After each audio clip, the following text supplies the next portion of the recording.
가족의 생계를 지탱한다는 것은 정말 힘든 일이죠. 오늘 다룰 사건은 3명의 가장에 대한 이야기입니다.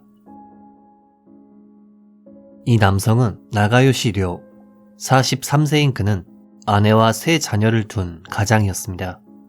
나가요시 씨는 작은 인테리어 업체 사장으로 가족과 무척 사이가 좋았고, 인근 주민들이 뒷마당에서 가족끼리 고기를 구워 먹는 모습을 자주 봤다. 아들, 딸과 사이가 무척 좋았다. 라는 말을 남기는 등 화목한 가정의 아버지였습니다. 그리고 그는 2022년 초부터 한 인테리어 기술자와 함께 일하며 하청을 받아 현장 업무를 함께 하곤 했는데요. 나가요시 씨와 함께 일하던 인물은 31세 오오니시 토시키라는 사람으로, 그는 늘 이웃 주민들에게 예의 바르게 행동했고 3 자녀를 끔찍하게 아끼는 자상하고 상냥한 아버지였습니다. 그리고 이 2명에게 일감을 주는 사람이 37세 키쿠치 와타루라는 남성으로, 그는 아침마다 유모차와 아이 자전거를 챙기고 등교를 돕는 등 가정적이고 상냥한 인물이었는데요. 심지어 키쿠치는 아내의 언니가 사망하자 그 자식들을 소중하게 키우며 휠체어 생활 중인 장인어른을 돌보는 등 헌신적인 사람이었죠. 여기까지만 보면 우리 주변에서 흔히 볼 수 있는 가장의 모습입니다만, 늘 그렇듯 비극은 느닷없이 닥쳐옵니다. 2022년 5월 14일 오전, 사이타마현 아사카시의 한 인테리어 공장에서 엄청난 불길이 치솟고 있다 라는 신고가 들어옵니다. 이에 소방대는 즉시 현장으로 출동했는데요.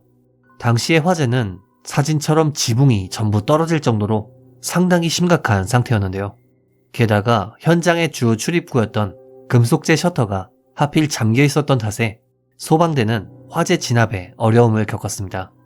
그럼에도 필사적인 소방대의 노력 끝에 화재는 끝끝내 제압되었지만, 화재 현장에서 끔찍한 것이 발견됩니다. 바로 온 몸이 불탄 한 구의 시신이었죠. 소방대는 시신 발견 사실을 즉시 경찰에 통보했고, 경찰은 현장을 조사하기 시작했는데요. 그런데 이 사건은 단순 화재 사망 사고로 보기에는 수상한 점이 한둘이 아니었습니다. 먼저 현장은 사진에 표시된 안쪽의 사무실 구역과 사무실 외의 작업, 자재 구역으로 나누어 사용하던 곳으로, 시신이 발견된 것은 사무실 안이었습니다.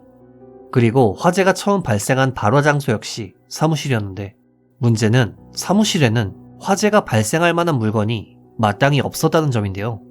일반적으로 불이 나면 도망치기 마련이지만 피해자는 도망은커녕 현장의 출입구는 전부 잠겨 있었고, 도시가스도 없는 사무실에서 이 정도 화재가 발생했다는 것을 경찰은 누군가가 의도적으로 저지른 범죄 및 방화일 가능성이 높다고 판단, 본격적으로 수사를 진행했습니다. 먼저 시신은 화재로 인해 손상이 상당히 심했지만 DNA 비교 분석 결과 시신의 신원은 화재가 발생한 회사 나가요시 인테리어의 사장인 나가요시 료씨로 밝혀졌습니다. 그리고 부검 결과 사인은 화재로 인한 일산화탄소 중독이었으며, 시신에는 온몸에 심각한 골절이 있었는데요. 이는 즉 누군가가 나가요시 씨를 폭행한 후 현장에 그대로 방치한 뒤 불을 지르고 문을 걸어 잠갔다는 것을 의미했습니다. 또한 현장에서는 피해자의 휴대전화가 발견되었지만 화재 진압 과정에서 물이 잔뜩 들어간 탓에 안타깝게도 정보를 얻을 수가 없었습니다. 다만 건물 부지에 주차된 피해자의 자동차에서 현금이 고스란히 남아있는 지갑이 발견되었기 때문에 경찰은 금전 목적보다는 원한에 의한 살인일 가능성이 높다고 보고 피해자의 사건 전날 행적과 더불어 인간관계에 대해 조사하기 시작했습니다. 먼저 피해자인 나가요시 씨는 사건 전날인 2022년 5월 13일 평소 함께 일하던 2명의 기술자 남성과 함께 인테리어 작업을 마친 뒤 새벽 4시 무렵 사무실로 복귀했고, 이후 2 기술자는 귀가, 나가요시 씨는 사무실에 남았는데요. 경찰은 2 남성 키쿠치 와타루와 오오니시 토시키에게 전날 무슨 일이 있었는지 물었지만 이들은 저희는 그냥 일 끝나고 돌아갔어요. 나가요시 씨요? 딱히 별 이상한 점 없었는데요? 라는 말을 할 뿐이었습니다.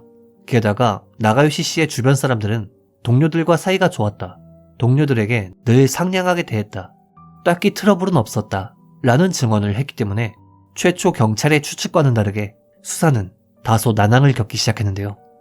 하지만 이러던 와중 경찰이 결정적인 증거를 입수합니다. 바로 현장 부근에 설치된 CCTV 영상이었죠. 영상 분석 결과 일이 끝나고 집으로 돌아갔다던 두 남성이 아침 무렵 어째서인지 차를 타고 다시 현장에 방문했던 것입니다. 당시 경찰이 두 남성을 소환해 이를 추궁하자 이들은 현장에 자재를 가지러 갔을 뿐이에요 라는 대답을 했습니다만, 추가적인 조사 결과 이들의 휴대전화에서 범행에 관련된 공모를 한 내용이 발견. 결국 두 남성은 살인 및 방화 혐의로 체포됩니다. 자, 그렇다면 이들이 나가요시 씨를 살해한 이유는 무엇일까요? 조사 과정에서 밝혀진 전말은 이러했습니다. 먼저 이들의 관계를 쉽게 설명드리자면 키쿠치가 일감을 나가요시에게 주고 나가요시가 일감을 오오니 씨에게 주는 이런 방식으로 2, 3차 하도급으로 구성된 비즈니스 관계였는데요. 문제는 키쿠치는 나가요시 씨에게 임금을 체불하는 일이 잦았고, 그렇다 보니 나가요시 씨에게 돈을 받아야 하는 오오니 씨 역시도 임금을 제때 받지 못하는 경우가 생겼던 것이죠. 그리고 이런 식으로 키쿠치가 나가요시 씨에게 체불한 금액은 수천만 원에 달할 정도였습니다. 이 과정에서 오오니 씨는 돈을 받지 못해 자연스레 불만이 쌓여갔고, 그러던 2022년 11월 오오니 씨에게 키쿠치가 이런 말을 합니다. 너 돈 못 받는 거 내가 아니라 저놈 때문이야. 저놈 때문에 돈이 안 나오는 거라고. 그냥 죽여버린 다음 허위로 공사대금 청구하면 아무도 몰라. 겉으로는 헌신적이었던 한 집안의 가장이 뒤에서는 이런 끔찍한 범죄를 계획했던 것입니다. 그의 목적은 살인으로 본인의 빚 수천만 원을 탕감하는 한편 허위 공사대금을 나가요시 인테리어에 청구, 사망한 남편 대신 아무것도 모르는 나가요시 씨의 아내에게 돈을 뜯어내기 위함이었죠. 이들은 당시 야근에 지쳐 사무실에서 쉬고 있던 나가요시 씨를 크로우바, 속칭 빠루로 의식을 잃을 정도로 폭행한 후 휘발유를 뿌려 불을 지른 뒤 문을 걸어 잠그고 도주, 이후엔 옷을 갈아입고 범행을 공모한 메시지 내역을 삭제하는 등 치밀한 계획 범죄를 저질렀던 것입니다. 2024년 11월 7일, 먼저 오오니 씨에 대한 재판이 열립니다. 재판에서 검찰 측은 범행 직후 옷을 갈아입은 점, 메시지 이력을 삭제한 점 등으로 볼 때 계획적인 범행이다 라며 징역 24년을 구형했습니다. 반면 변호 측은 키쿠치가 주동자이며 오오니 씨는 이에 따랐을 뿐이다 라며 징역 18년이 적당하다는 주장을 했는데요. 재판장은 판결문을 통해 범행의 계획성이 인정된다, 확정적인 사리에 근거한 위험하고 잔인한 범행이다 라는 말과 함께 그에게 징역 23년을 선고했습니다. 그리고 주동자인 키쿠치의 경우는 아직 재판이 열리지 않았는데요. 개인적으로는 무기징역을 받지 않을까 예상해봅니다. 겉으로는 헌신적이고 상냥한 가장이었지만 뒤에서는 살인을 꾸몄던 이들의 이야기. 이번 영상 어떻게 보셨는지요? 피해자분의 명복과 더불어 주동자에게 엄중한 형벌이 내려지기를 바라며 영상을 마칩니다. 괴미사였습니다.